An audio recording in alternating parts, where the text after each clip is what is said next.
Kristus, dan Roh Kudus. Kami bersyukur ya Allah atas berkat-Mu pada hari ini. Kami diberi kekuatan, kesempatan untuk terus memuji dan menyembah-Mu Tuhan.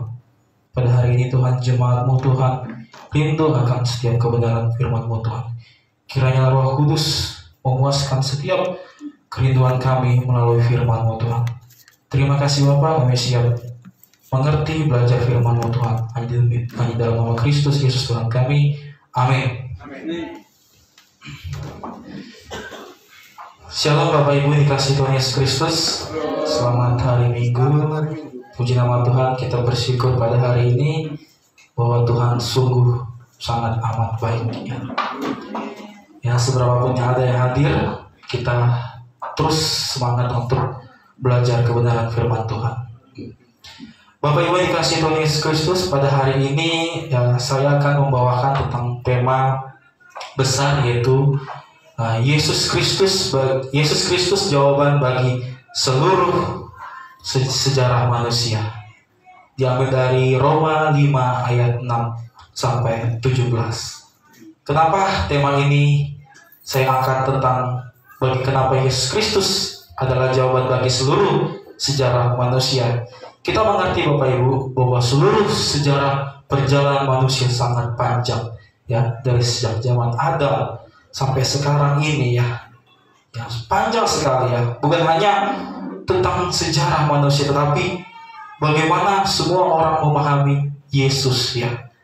Tetapi juga untuk memahami seluruh kisah besar manusia ya, kita sering mendengar ya bahwa Yesus adalah satu-satunya juru selamat bagi kita yang percaya ya. Tetapi pertanyaannya, mengapa?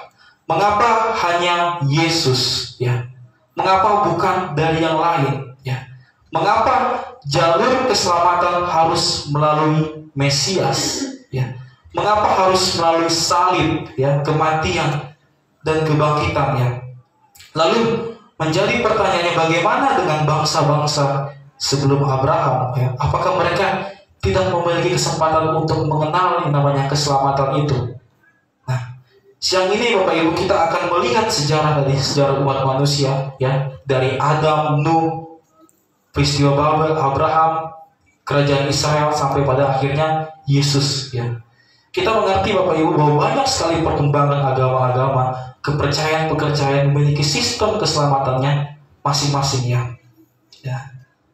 Semua kepercayaan Bapak Ibu ya, keyakinan memiliki konsep yang sama ya, memiliki konsep yang sama. Apa? Penyelamatan di akhir zaman ya. Di berbagai keyakinan ya, memiliki konsep yang sama, itu akan ada penyelamatan. Lalu ya, kita akan melihat bagaimana Roma 5 ayat 6 sampai 17 ini merangkum seluruh perjalanan sejarah manusia ini ya. Di sini ya Bapak Ibu, kita bukan merendahkan ya keyakinan dan kepercayaan manapun ya. Mungkin nanti dilihat live streaming di YouTube ya, tapi kita menghormati seluruh keyakinan, kepercayaan, karena kita percaya mereka pun sedang mencari Allah dengan ketulusannya. Tapi kita lihat mengapa hanya Yesus ya, mengapa hanya Yesus yang menutup seluruh lingkaran sejarah manusia. Mari kita baca Bapak Ibu Roma 5 ayat 6 sampai 17. Kita baca sesama. Karena waktu kita masih lemah, Kristus telah mati untuk kita orang-orang durhaka pada waktu yang ditentukan oleh Allah. Sebab tidak mudah seorang mau mati untuk orang benar, tapi mungkin untuk orang baik ada orang yang berani mati. Akan tetapi Allah menunjukkan kasih-Nya kepada kita oleh karena Kristus telah mati untuk kita ketika kita masih berdosa. Lebih-lebih karena kita sekarang telah dibenarkan oleh darah-Nya, kita pasti akan diselamatkan dari murka Allah. Sebab jikalau kita ketika masih seru diperdamaikan dengan Allah oleh kematian anaknya, lebih-lebih kita yang sekarang telah diperdamaikan pasti akan diselamatkan oleh hidupnya. Dan bukan hanya itu saja, kita malah bermegah dalam Allah oleh Yesus Kristus Tuhan kita. Sebab oleh dalam Dia kita menerima perdamaian itu. Sebab itu, sama seperti dosa telah masuk ke dalam dunia oleh satu orang, dan oleh dosa itu juga maut. Demikianlah maut itu telah menjalar kepada semua orang, karena semua orang telah berbuat dosa. Sebab sebelum hukum Taurat ada, telah ada dosa di dunia, tetapi dosa itu tidak diperhitungkan kalau tidak ada hukum Taurat. Sungguh pun demikian, maut juga berkuasa dari zaman Adam sampai kepada zaman Musa juga atas mereka yang tidak berbuat dosa, dengan cara yang sama seperti yang telah dibuat oleh Adam, yang adalah gambaran Dia yang akan datang. Tetapi karunia Allah tidaklah sama dengan pelanggaran Adam, sebab jika karena pelanggaran satu semua orang telah jatuh di dalam kuasa maut, jauh lebih besar dari kasih karunia Allah dan karunia-Nya yang dilimpahkannya atas semua orang karena satu orang, yaitu Yesus Kristus. Dan kasih karunia tidak berimbangan dengan dosa satu orang, sebab penghakiman atas pelanggaran itu telah mengakibatkan penghukuman, tetapi penganugeraan karunia atas banyak pelanggaran itu mengakibatkan pembenaran. Sebab jika oleh dosa satu orang maut telah berkuasa oleh satu orang itu, maka lebih benar bagi mereka yang menerima kelimpahan kasih karunia dan anugerah kebenaran akan hidup dan berkuasa oleh karena satu orang itu, yaitu Yesus Kristus. Bapak Ibu, sebelum kita berangkat tentang penjelasan ayat ini, kita akan melihat bagaimana ya berangkat dari sejarah besar manusia tadi, dikatakan dari Adam ya. Kenapa Adam ya? Pasti Bapak Ibu mengetahui lah, manusia awal itu yaitu Adam ya, kisah Adam dalam Kejadian 1-3. Tetapi di sini pernyataan bahwa manusia ya berasal dari satu asal usul, yaitu Adam ya. Kalau Bapak Ibu lihat di dalam Kisah Para Rasul 17 ayat 26, dikatakan bahwa dari satu orang saja ia telah menjadikan semua bangsa. Nah, Bapak Ibu, masalah utama sebenarnya bukan sekedar dosa perbuatan ya, tetapi kerusakan kodrat ya. Kalau dalam bahasa teks aslinya, dosa itu sebenarnya di dalam bahasa Yunani-nya hamartia. Hamartia itu artinya apa? Kodrat yang hancur, kodrat yang meleset dari tujuannya. Karena pada dasarnya Allah menciptakan manusia ini serupa dengan gambarnya. Jadi jelas karena itu dosa bukan hanya melanggar hukum, tapi kehilangan dari tujuan asalnya, yaitu serupa dengan gambar Allah.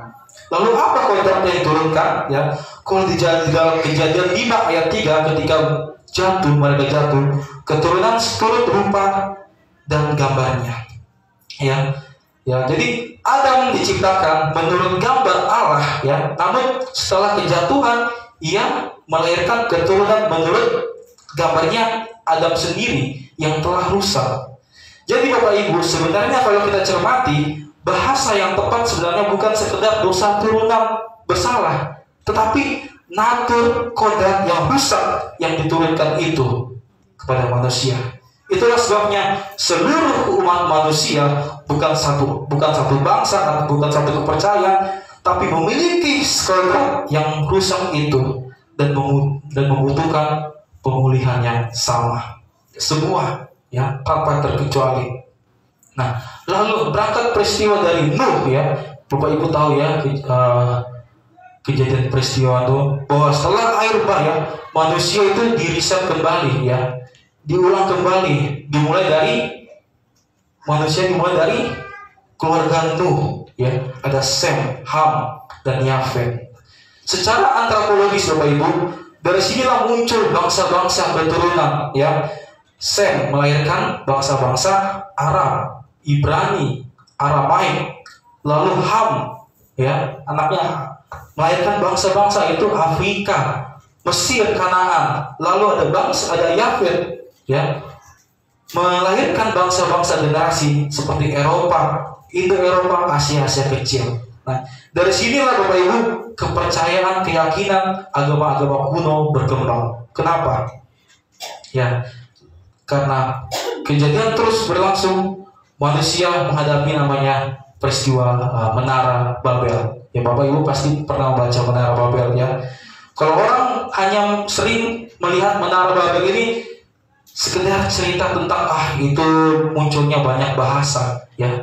Tetapi kalau kita cermati sebenarnya kejadian 11 ini merupakan momen pemisahan jalur wahyu. Apa maksudnya Bapak Ibu? Ya, peristiwa di mana umat manusia yang dulu satu keturunan terpecah menjadi bangsa-bangsa, dan setiap bangsa memiliki keserpihan-serpihan kecil tentang Tuhan itu siapa. Dan yang dimiliki satu yaitu Adam ya, Sem, Henokh dan Nuh ya. Tapi pecah. Dan kita tahu tadi Bapak Ibu bahwa sebelum Babel ya, manusia satu keturunan, satu bahasa, satu kenyataan awal. Kalau kita bisa bilang keyakinan ya. Tapi kitab suci juga memverifikasi bahwa di dalam Kejadian 11 ayat 1 seluruh bumi dahulu ya, seluruh bumi satu bahasa dan satu rogat ya. Sehingga bahwa seluruh umat manusia memiliki memori iman yang sama. Apa? Ya, Bapak Ibu tahu pasti dari zaman dulu manusia memiliki keyakinan tentang adanya pencipta, tentang adanya Tuhan ya, tentang adanya juga dosa ya. Semua keyakinan memiliki konsep sama ya, dosa. Tentang ada juga janji keselamatan ya, tentang persembahan. Semua keyakinan, kepercayaan manapun memiliki tentang konsep yang sama ya, persembahan.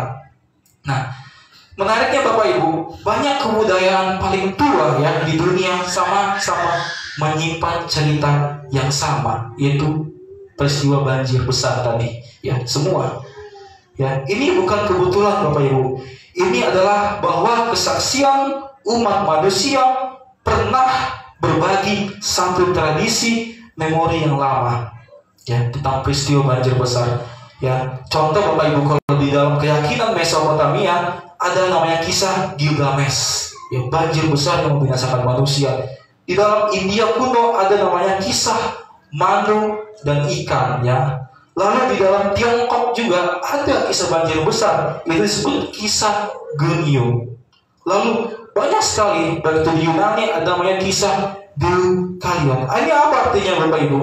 Ini artinya suatu kultural memori yang terhubung kepada semua manusia. Nah, ketika manusia tersebar, setiap kelompok membawa fragmen tentang keyakinan Tuhan, bahwa setiap budaya memiliki ingatan yang samar tentang Tuhan. Ya, mereka memiliki ingatan yang sama, ya, baik itu apapun ya, namun terdistorsi oleh budaya, mitos, ya, filsafat setempat. Itulah timbul perbedaan, ya. Lalu Bapak Ibu, apa artinya semua ini, Bapak Ibu? Ya, artinya apa? Di luar sana ya, dahulu semua memiliki pengetahuan tentang Tuhan sejak dulu. Ya, ini bukan artinya wahyu penuh, tapi bayangan dan gema dari kebenaran sebelum tercerai berai. Jadi bangsa-bangsa yang masih merindukan Allah yang sejati, tetapi tidak mengenal lagi jalan kepada Allah. Ya. Mengapa Allah akhirnya melanjutkan strategi penyelamatan itu melalui Abraham? Ya, apakah Allah tidak adil? Ya, banyak orang bertanya Bapak Ibu ya, kenapa Allah tidak memberikan wahyu kepada India, Cina, Mesir, atau bangsa kita Indonesia, Nusantara? Ya, kenapa hanya Abraham? Jawabannya ada di Kejadian 12 ayat 3. Tuhan berjanji melalui engkau semua bangsa di bumi diberkati. Artinya pemilihan bukan secara eksklusivitas, tapi inilah strategi penyelamatan Allah. Bahwa Allah memilih satu orang bukan untuk menyelamatkan satu bangsa, tapi untuk menyelamatkan semua bangsa. Ya, jawabannya bukan karena Israel lebih baik, tapi karena Allah membutuhkan satu garis keturunan untuk menjaga wahyu asli. Ya, tadi setelah Babel, bangsa-bangsa menyimpang ya, konsep tentang ilahi pudar ya, tapi Allah mempertahankan satu garis, itu Adam, Set, Nuh, Set, Abraham, Ishak, Yakub, kerajaan Israel ya.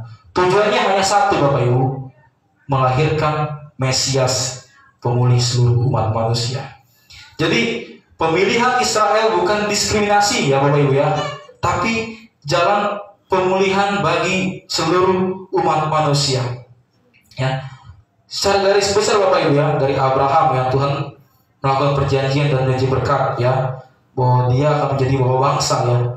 Terus Yakub ya, Israel, 12 suku Israel menjadi bangsa yang memiliki struktur keagamaan yang unik ya. Lalu Musa ya, Taurat dan sistem korbannya. Lalu Daud ya, ada janji Mesias, bahwa Allah berjanji kepada Daud bahwa dari keturunannya akan melahirkan Mesias. Demikian juga para nabi ya, dinubuatkan baik itu di kitab Yesaya, Yeremia, ya Mika, Daniel, semuanya menunjuk pada akan ada Mesias yang datang, Mesias yang menderita, Mesias yang bangkit ya, Mesias yang memerintah selamanya. Semuanya ini hanya digenapi oleh diri Yesus. Nanti kenapa diri Yesus ya? Lalu bagaimana dengan kepercayaan, keyakinan lain-lainnya Bapak Ibu ya? Kenapa gitu ya? Karena mereka juga kan, kita yakini ya, keturunan Adam juga ya.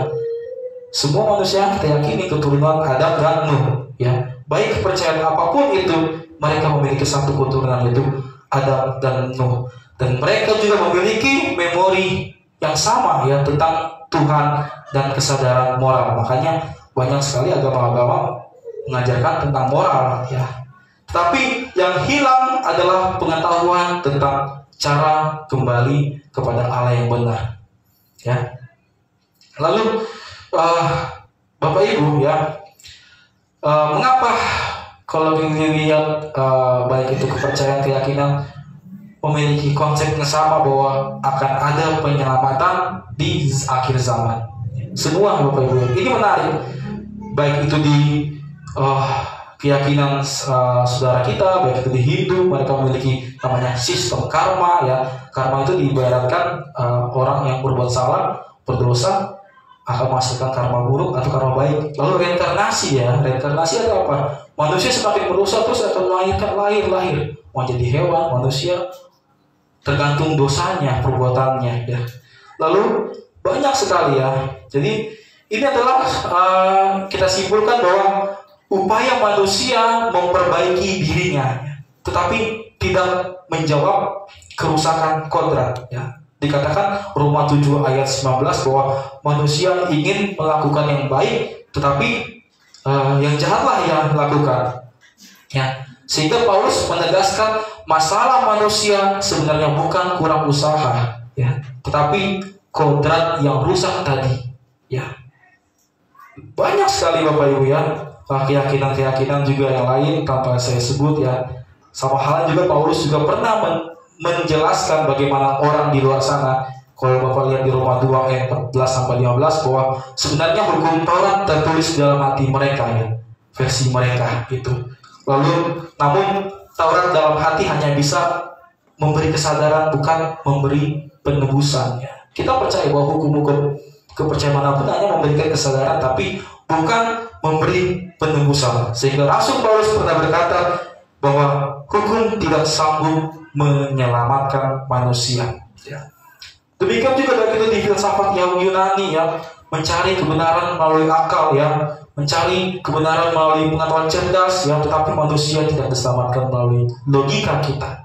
Rasul Paulus dalam 1 Korintus 1 ayat 21 bahwa dunia tidak mengenal Allah oleh hikmatnya ya. Mengapa semua budaya keyakinan memiliki pola yang sama Bapak Ibu? Kenapa? Semua sama ya, tentang kebajikan moral, tentang perbuatan baik, hukum, tentang ada penyelamatan. Kenapa sama? Ya karena dalam hati manusia tadi ada ingatan janji di Taman Eden, bahwa di dalam Kejadian 3 ayat 15 Allah berkata bahwa keturunan perempuan ini akan meremukkan kepala ular. Itulah janji Allah kepada Adam saat itu. Keturunan perempuan ini akan meremukkan kepala ular ya, sehingga manusia lupa detailnya, tetapi mengingat pola besarnya ya, bahwa akan ada seorang yang datang membawa pemulihan. Inilah inti masalahnya. Manusia tidak bisa mengubah kodratnya ya. Baik itu semua keyakinan agama terkecuali manapun ya, berusaha ingin menyelesaikan 3 utama problem manusia ya. Kita tahu manusia itu memiliki rasa bersalah ya, kodrat rusak ya, ketakutan akan kematian semua ya. Tapi Paulus berkata bahwa di dalam Roma 6 ayat 3 bahwa upah dosa adalah maut. Ya, manusia mati dalam pelanggaran dosa di Efesus 2 ayat 1. Bahwa di dalam Ibrani 7 ayat 18 bahwa hukum tidak menyembuhkan kelemahan manusia. Sehingga masalah manusia bukan hanya moral Bapak Ibu, tapi ontologis. Maksudnya apa? Manusia kehilangan hidup ilahi, ya. Manusia terputus dari hadirat Allah, ya. Manusia tidak mampu benar, dan terakhir manusia takut, namanya mati, ya. Inilah sebabnya semua sistem moral, filsafat, ritual, meditasi, yoga, ya, dan kebajikan tidak mampu memulihkan kodrat manusia, ya. Paulus berkata dalam Roma 7 ayat 18-20 bahwa manusia tahu apa yang benar tetapi tidak melakukannya. Inilah problem universal umat manusia. Inilah mengapa semua keyakinan kepercayaan dunia adalah pencarian, sementara Kristus adalah jawaban, ya. Mengapa? Karena sejatinya keselamatan bukan usaha manusia, tetapi karya Allah itu sendiri, ya. Seluruh perjanjian baru menekankan sebab oleh kasih karunia kamu diselamatkan oleh iman, bukan hasil usahamu, ya. Titus 3 ayat 5 mengatakan bukan karena perbuatan benar yang telah kita lakukan, ya. Roma 3 ayat 20 mengatakan perbuatan hukum tidak seorang pun dibenarkan, ya. Semua kepercayaan keyakinan Bapak Ibu mencari jalan bagaimana dia bisa naik kepada Allah. Tetapi Injil, Allah turun kepada manusia. Semua agama berusaha menyembuhkan diri dari dosa, tetapi Injil menyatakan Allah sendirilah tabib jiwa bagi kita sesungguhnya, ya. Semua keyakinan kepercayaan memang mendidik, tetapi Injil berkata bahwa Allah sendirilah memulihkan natur kodrat manusia melalui Roh Kudus. Lalu tadi, Bapak Ibu, mengapa semua keyakinan kepercayaan menantikan sosok penyelamat, ya? Mengapa semuanya mirip, ya? Dan mengapa kita simpulkan akhirnya menunjuk pada Yesus, ya? Fenomena paling menarik Bapak Ibu, ya, dalam kajian agama-agama dunia bahwa semua hampir tradisi besar memiliki kisah seseorang tokoh akhir zaman, ya. Seorang yang akan datang untuk memulihkan dunia, ya. Bahwa mengalahkan kejahatan, membawa manusia kepada keselamatan. Semua keyakinan memiliki keyakinan sama bahwa di akhir zaman akan datang sosok penyelamat, ya. Sehingga keanehan teologis ini justru menunjukkan satu pola besar Bapak Ibu, bahwa tadi semua budaya membawa memori yang sama meski terdistorsi. Jadi inilah berkaitan erat dengan konsep peristiwa lama, yaitu tadi Menara Babel, ya. Karena setiap agama menyimpan, ya, kepercayaan, baik itu kepercayaan manapun menyimpan motif penyelamat, tetapi tidak pernah lengkap, tidak pernah tuntas, ya. Mengapa semua memiliki pola yang sama? Karena tadi memori manusia tentang Allah itu dulu satu, ya, sejak zaman Adam. Sebelum tersebar ke seluruh dunia, umat manusia mengenal Allah yang sama, ya, janji yang sama, sehingga terjadilah peristiwa Menara Babel, terpecahlah semua umat manusia, sehingga tentang janji keyakinan tentang Allah itu mengalami ingatan yang pudar, ya, kultus yang berubah, adat yang berubah, ya.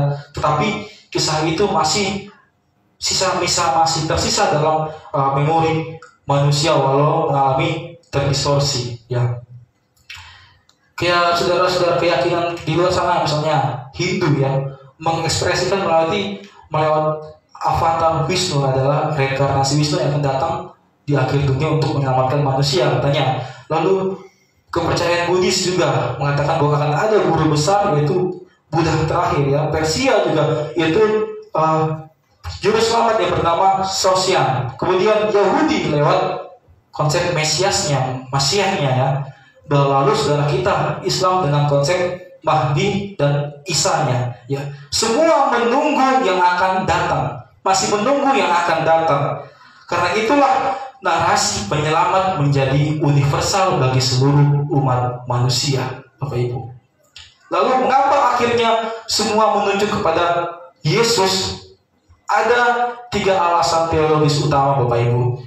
Pertama, Yesus satu-satunya tokoh yang sudah hadir dalam sejarah dan akan datang kembali. Itu diakui semua orang, ya.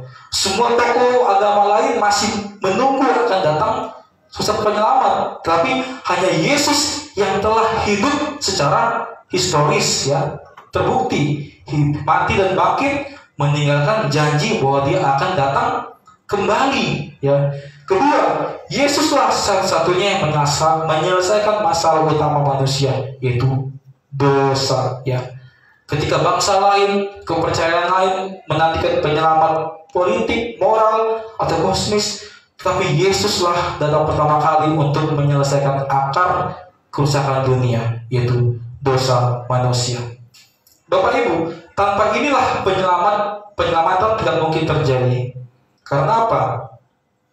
Karena itu tadi, bahwa semua akar kerusakan dunia ini harus terlebih dahulu dituntaskan, ya. Ketiga, Bapak Ibu, semua nubuat, simbol, motif penebusan dunia akhirnya konsisten pada diri Tuhan kita Yesus Kristus, ya. Sehingga Yesus menjadi titik temu semua harapan manusia tanpa dipaksakan pun, ya. Yesus sudah terbukti secara historis dan teologis konsisten, Bapak Ibu, ya. Sudah terbukti, sudah hadir. Lalu mengapa Yesus datang pertama kali? Bukan untuk menghukum, tapi hanya untuk menyelamatkan dahulu, ya. Inilah inti Injil, Bapak Ibu.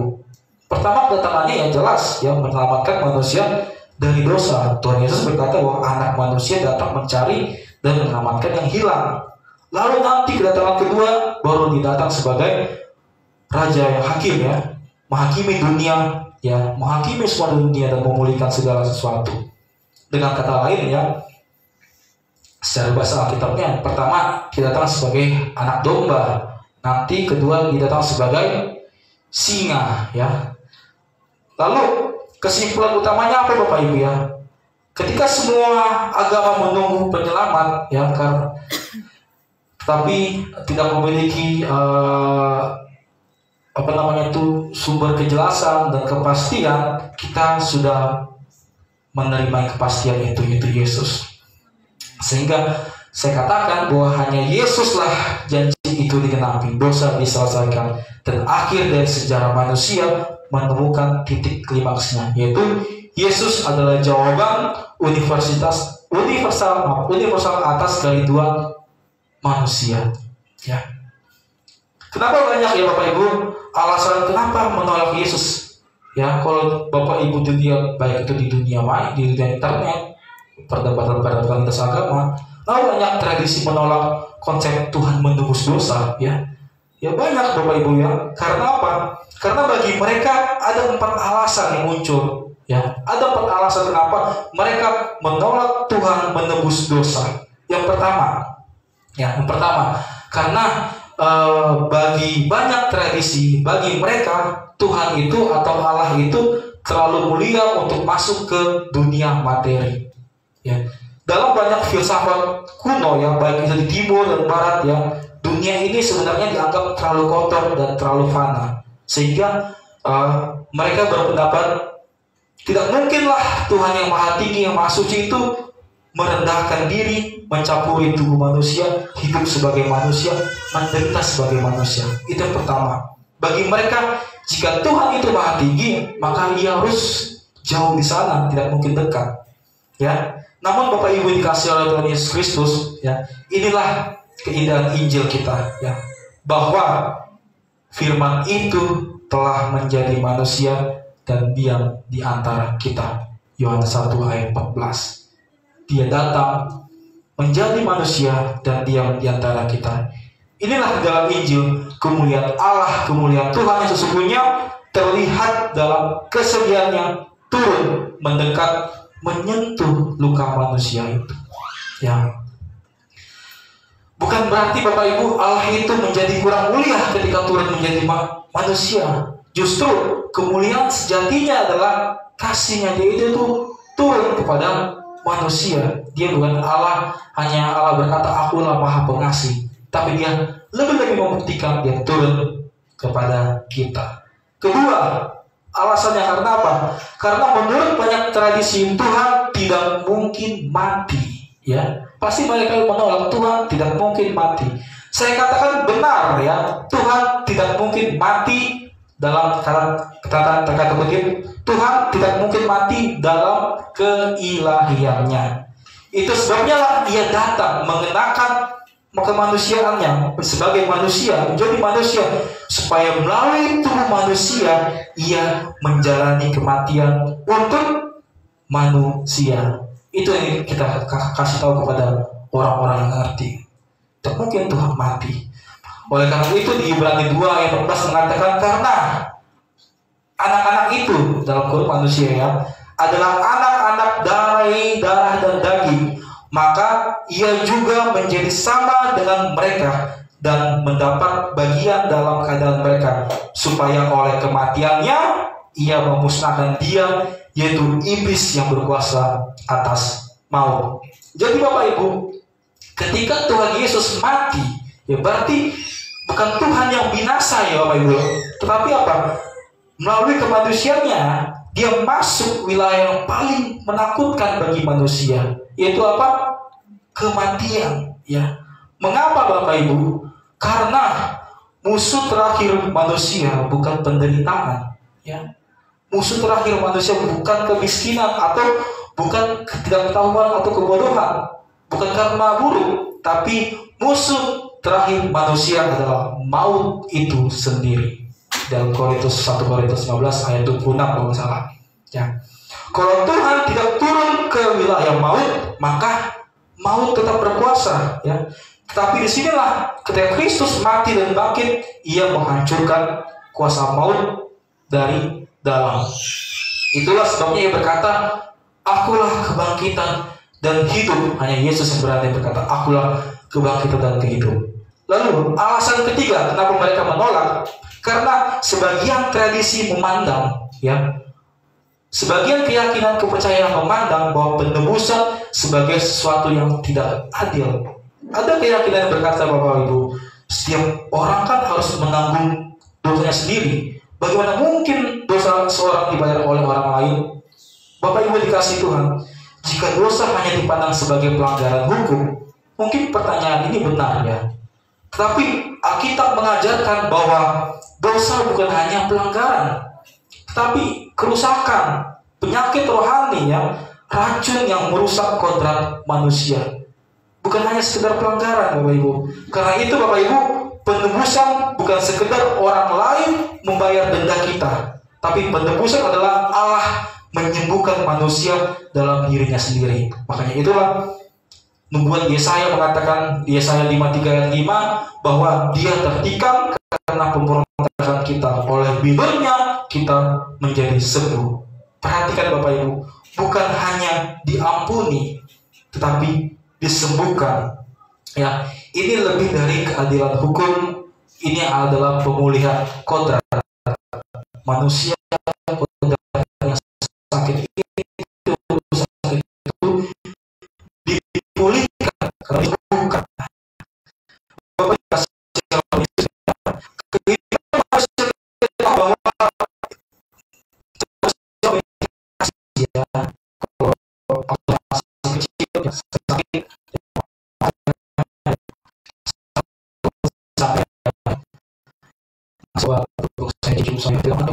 itu adalah seorang ibu ya, demi merawat anaknya ya. Kalau manusia dapat melakukan itu karena kasih, mengapa Tuhan tidak boleh menyatakan kasihnya dengan cara yang paling sempurna ya? Alasan keempat, karena banyak tradisi memandang bahwa keselamatan itu sebagai usaha moral ya, bukan anugerah ya. Ada agama yang kepercayaan lain keselamatan itu sebagai karma baik, kepatuhan moral, ya, ritual yang benar, yang ketaatan pada hukum, usaha diri, ya. Tapi Injil berbeda. Injil bukan usaha manusia naik kepada Allah, tapi Injil adalah Allah turun kepada manusia. Ya, Bapak Ibu dikasih oleh Tuhan Yesus, manusia dapat berbuat baik. Ya, manusia dapat berbuat baik, tetapi tidak ada perbuatan manusia yang mengubah natur atau kodrat manusia yang telah rusak. Ya, kita bisa, Bapak Ibu, kita bisa memperbaiki kebiasaan buruk kita, ya. Tetapi kita tidak bisa memulihkan kodrat. hanya Allah yang bisa. Karena itulah keselamatan adalah karunia, ya, bukan usaha. Lalu pertanyaannya, mengapa keselamatan harus melalui kematian Kristus? Ya, Bapak Ibu yang dikasihi Tuhan Yesus Kristus, pertanyaan ini bukan pertanyaan kecil, ya. Kenapa harus melalui kematian? Ya, ini adalah pertanyaan besar dalam seluruh sejarah iman manusia. Mengapa Tuhan tidak cukup berkata, aku ampuni kalian semua, selesai?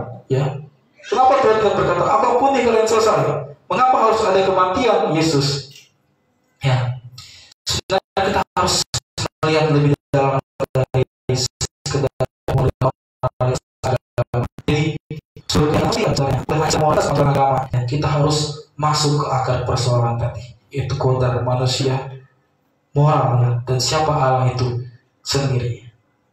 Pertama, karena tadi kodrat manusia telah rusak, ya, bukan sekedar melanggar aturan. Jadi dosa bukanlah pelanggaran administrasi yang cukup diselesaikan dengan tanda tangan amnesti, selesai. Tidak. Dosa adalah kerusakan total kodrat manusia, ya, seperti mesinnya rusak, organnya rusak, harus diganti, ya. Jadi manusia tidak hanya berbuat dosa saja, tapi manusia menjadi mampu berbuat dosa. Itulah karena kodratnya sudah berubah yang jadi rusak. Makanya Roma 3 ayat 23 mengatakan semua orang telah berbuat dosa dan kehilangan kemuliaan Allah. Itulah dosa mengubah manusia menjadi hamba dosa.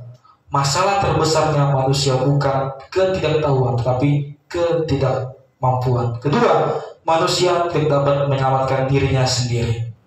Disinilah semua keyakinan, kepercayaan agama, filsafat, dan sistem etika mencoba memberikan jalan. Ya, mereka memberikan jalan. Ada namanya karma, reinkarnasi, ada namanya pencerahan, pelepasan keinginan, itu disebut samsara. Ya, ada moralitas kebajikan, ada amal syariat, ketaatan, ya, ada Taurat dan hukumnya, ya, ada kebijaksanaan. Semuanya agama mencoba memberikan jalan. Ya, semuanya ini adalah pencarian, ya, pencarian, tapi semuanya memiliki satu jurang yang sama, yaitu tidak ada satupun yang dapat mengubah kodrat manusia. Makanya kalau berkata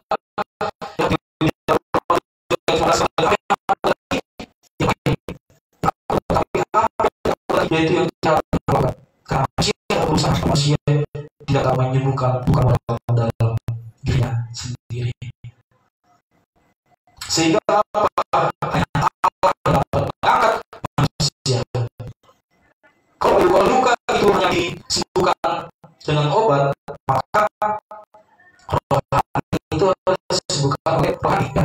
Kalau kita lihat kodrat manusia, maka yang bisa memulihkan hanyalah Dia yang menciptakan kodrat manusia. Inilah alasan mengapa Allah harus turun, bukan karena Ia tidak berdaya, tapi karena hanya ilahilah yang dapat memperbaiki manusia.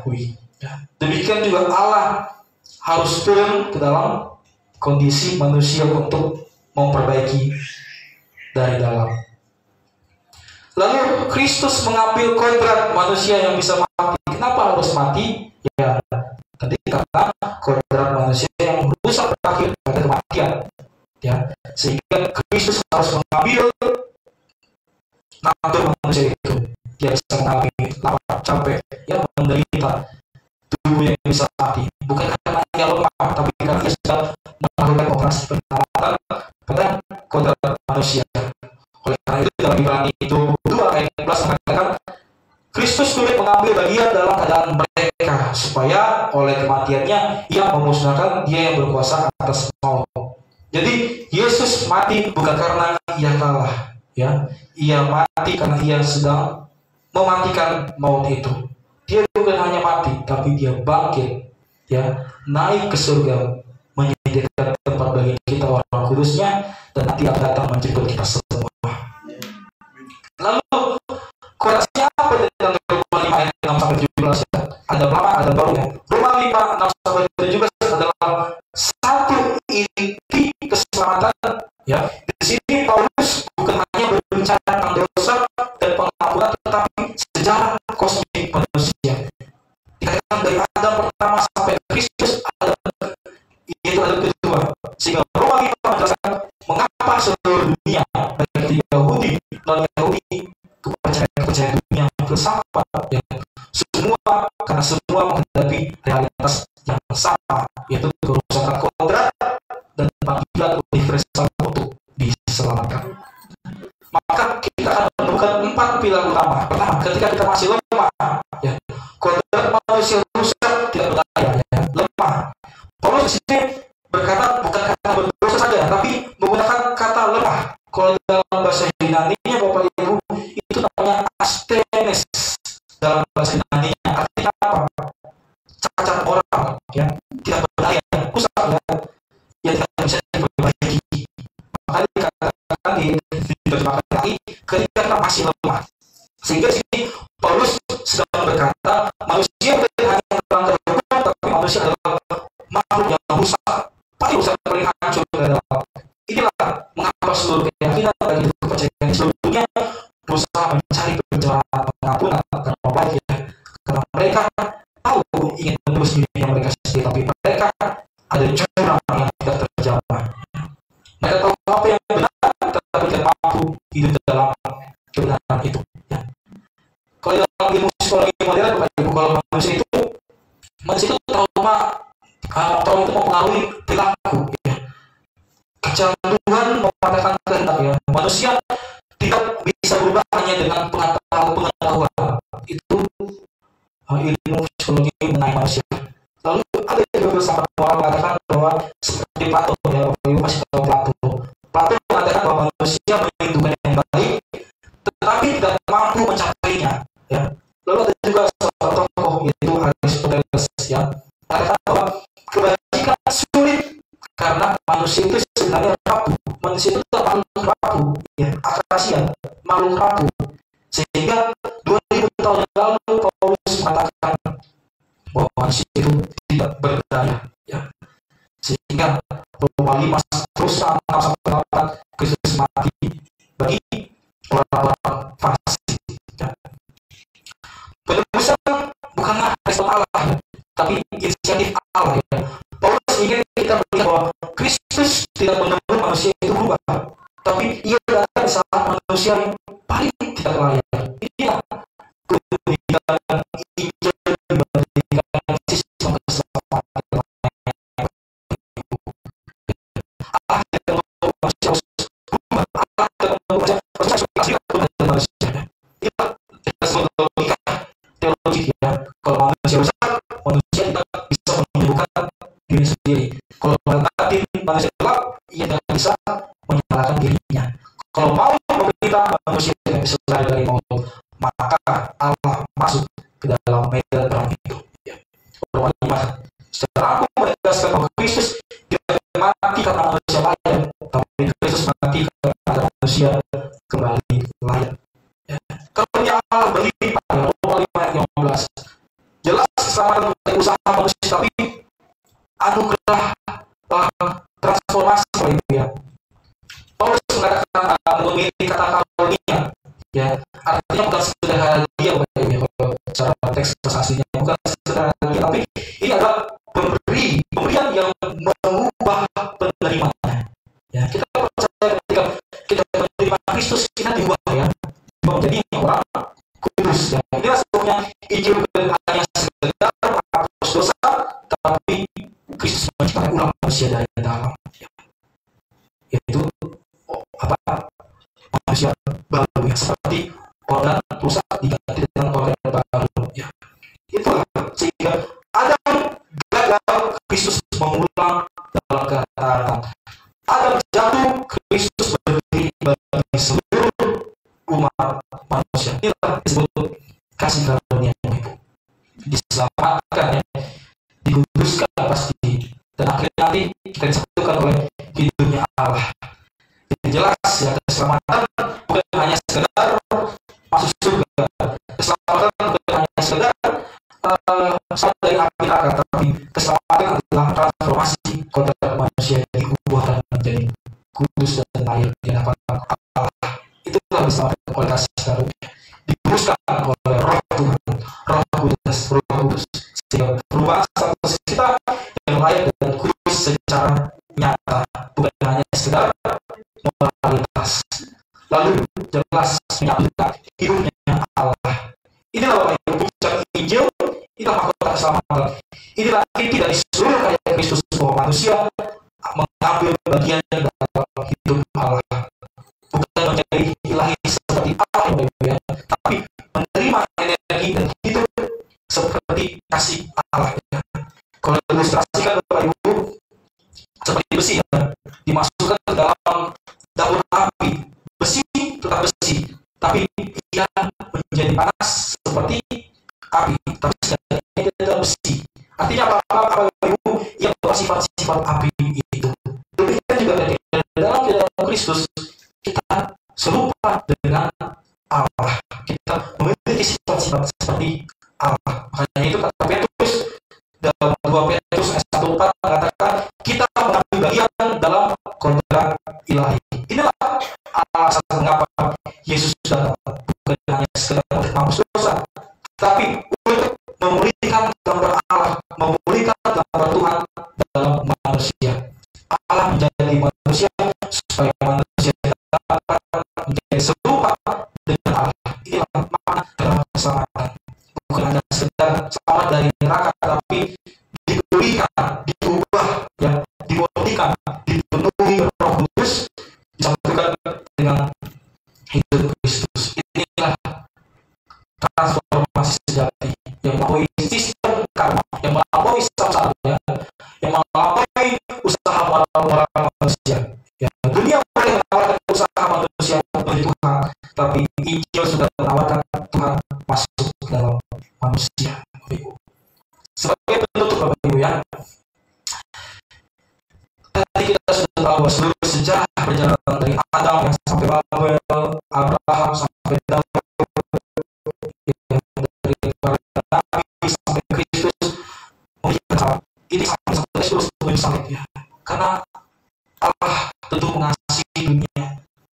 Dan hari ini ya, kasih karunia itu memanggil semua orang ya. Bagi Bapak Ibu yang mendengar di live streaming yang belum mengenal Kristus, engkau dipanggil kasih karunia Tuhan sejati itu. Tidak peduli dari mana latar belakang, tidak peduli masa lalu kita seperti apa, tidak peduli seperti apa masa lalu dosa dalam diri kita, tapi Kristus sudah mati untuk kita ketika kita masih berdosa.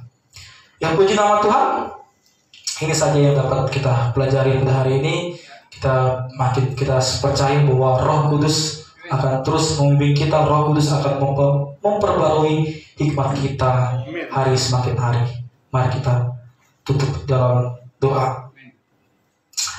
Bapak di surga, kami bersyukur Tuhan untuk firman-Mu hari ini Bapak, bahwa di tengah perjalanan sepanjang sejarah manusia, Engkau menunjukkan bahwa Engkau adalah Allah yang setia, Allah yang mencari manusia, Allah yang mencari kami.